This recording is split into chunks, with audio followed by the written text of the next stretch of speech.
Welcome back, welcome back. We got a Mets victory today, so we got great news. I saw some great things out of the team, but more importantly, I got some major Lindor news. Major things that I've actually realized, and it's actually in relation to Buck as well. This is very, very significant.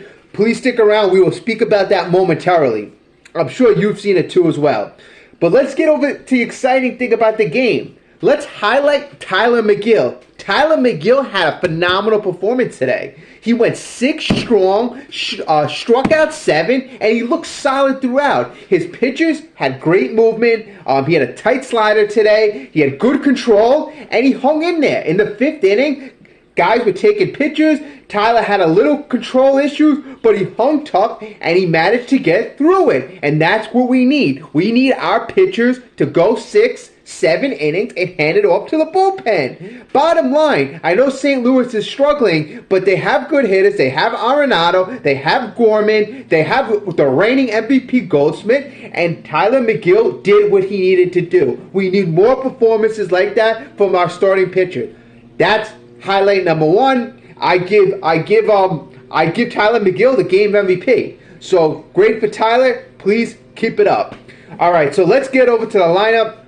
I was a little upset that I didn't see Alvarez in the lineup, but you know what? The lineup performed today. The pitcher for St. Louis, I gotta say, I was not really impressed with him at all. It seemed like he was having control issues. He had trouble getting that curveball over, and when he did get it over, it looked like he was leaving it on a tee. So I wasn't surprised that were able to kind of smack him around. In the 1st inning, we load the bases. Nimmo gets on base. Marte, I believe he hit the ball through the left side, and McNeil smokes the ball to right field. Bases loaded, no outs. Lindor's up. What happens? The guy hits a little league tapper to the pitcher. Easy double play. Pitcher throws to the catcher. Catcher throws to first base. Two outs. Nobody scores. And I'm like so upset. I'm like, oh my God, I can't believe this. I cannot believe this. He hits a little league ground ball. We score nothing. It was a bases loaded situation. There was nobody out. And we got a $34 million player doing nothing once again. Okay, I was very frustrated. And thank God for Brett Baty. Next batter, Brett Baty saves Lindor. He ropes the ball down the right field line. 2-run score. We have a 2-0 lead. Great. Pham comes up right after Baty, cushions the lead, has an RBI single. It's 3-0. Thank God we saved Lindor's hide, and that was big. That was huge. I think if we don't save Lindor and we don't score, we lose. We lose this game. Okay. Progressing to the rest of the game, I have to say that Marte is coming on. Marte is actually reminding me more and more of the Starling Marte of last season. Now, Buck supposedly, and they were saying this in the broadcast, had him further down in the lineup, and Buck was just waiting to the perfect time where Marte got hot enough to move him up to the 2-hole. Now, if you remember last year during our when we got to the playoffs, Marte was injured. I believe he was injured against our last series in Atlanta, and then he was injured in the first game against the Padres. And we looked terrible without Marte. Marte is actually a very significant piece if we can get him going, especially in that 2-hole. We have his speed up on top of the lineup. Marte's got a very short stroke. He can go up the middle. He can go oppo. I really like the way Marte approaches his at-bats, and I'm seeing him focused a lot more. McNeil behind him looks locked in as well. McNeil looks like he's getting his stroke going. He's not trying to hit a home run. He's trying to do things that a batting champion should do. Then we have our drop-off, Francisco Lindor, and this is where we're going to get into our main topic of the video.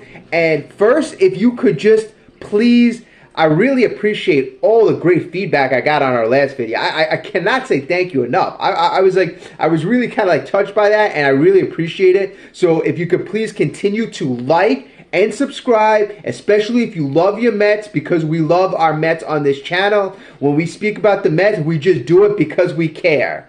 All right? So please like and subscribe. Okay, so we're going to get into the main topic of the video, and that is going to be Francisco Lindor. And the problem I'm seeing with Francisco Lindor is not the fact that he's failing, but the fact that his failure, how that impacts the rest of his team.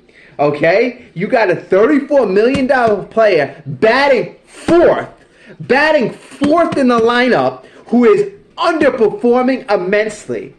How do you think the guys would feel in the first inning? McNeil, Nimmo, Marte, these guys battle. Nimmo battled through 8-9 pitches to get on base.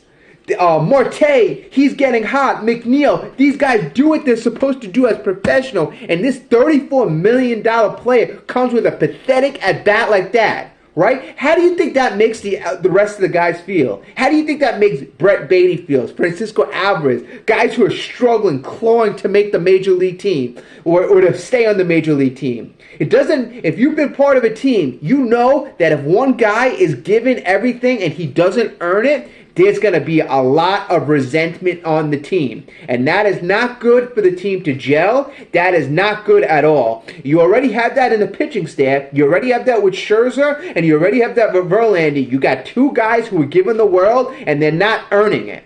They're not earning it. So I don't blame. If there's a lot of resentment on the team, there deserves to be a lot of resentment. And the fact that you have Lindor batting fourth is one of the biggest travesties I've ever seen. This guy should not be batting fourth in this lineup. Even without Pete Alonso, he should be batting 6th or 7th in the lineup. 6th or 7th. If you want to put a fair lineup out there, you put Alvarez 4th. You put Brett Beatty 5th. Okay? Maybe then you put Lindor 6th. That's the highest he should be batting is 6th in this lineup. That's where he deserves to bat. Okay? And that is being fair to the team. You cannot lose games because you're placating one guy, because you feel he deserves to be there. If the guy's not performing, just like Starling Marte, Bob, just like you kept him deep in that lineup because you felt that he wasn't playing up to his ability, you do the same thing with Lindor. If you treat guys differently, that's going to show in the clubhouse. All right? You can't make statements like that. You can't make statements like, oh, we're going to keep Marte down in the lineup, but we're not going to do the same thing for Lindor? How is that fair? How is that fair? Okay, now that is the problem that I've identified right now, and that I'm pretty sure every one of you have identified. You cannot have one guy who's better than the rest and treated better than the rest.